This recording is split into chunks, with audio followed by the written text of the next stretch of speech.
The Legend of Yuta Okkotsu, aka all of the times Yuta was mentioned in season 1 of Jujutsu Kaisen before we actually got to see him in the Jujutsu Kaisen movie. So the first time we hear his name is actually from Panda in reference to Inumaki, saying Inumaki is softer when Yuta is around because they're best friends. Megami is the next one to bring him up when he's talking about his upperclassmen, saying Okkotsu is the only one I openly respect. Gojo is the next one to bring him up when he is sitting in the morgue lamenting the fact that Yuji has passed away, talking about all of the talented students, saying, especially the third year Hikari and the second year Okkotsu. And that's not the only time. Gojo once again brings up Okkotsu in reference to how strong the next generation is in a conversation with Principal Gakuganji. Next, when we first meet Toto and he gets into that fight with Megami, he brings up Okkotsu all of the time in the conversation. He's initially said to have even come to the school because he wants to see who the new students are that are going to be filling in for Okkotsu, because he was so impressed with Yuta in the previous year's Sister School event.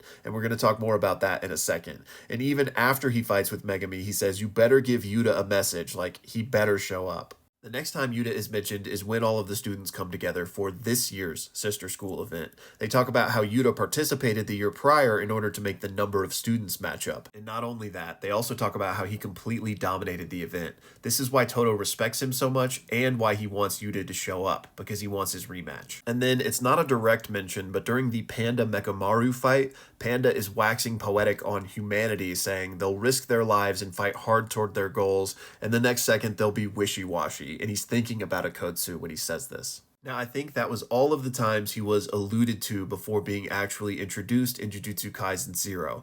Now, before anybody actuallys me in the comments, I know that JJK 0 was a one-shot that came first, but for a lot of people, including myself, the introduction to JJK is via the anime, in which case, season 1, then the movie, then season 2. So I just really like that they kind of leaned into building the hype and allure for Yuta in this way. And in case you happen to be curious for more information on this specific moment here, where Yuta apparently dominated the Sister School event the year prior, well, you're in luck, because I actually got a sponsor question from Antoine asking for more information about what happened here. So essentially the only information we have about this is this page from the manga, where it's mentioned that Yuta still has Rika in reference to losing Rika at the end of Jujutsu Kaisen 0, and that it was a one-sided affair. But thankfully, we get a little bit more clarity thanks to the Jujutsu Kaisen fanbook, where Gege was asked, did Yuta win the Goodwill event against the Kyoto School by a landslide because he let Rika out, or was it due to Yuta's abilities? And Gege says he didn't let Rika out, she just came out on her own.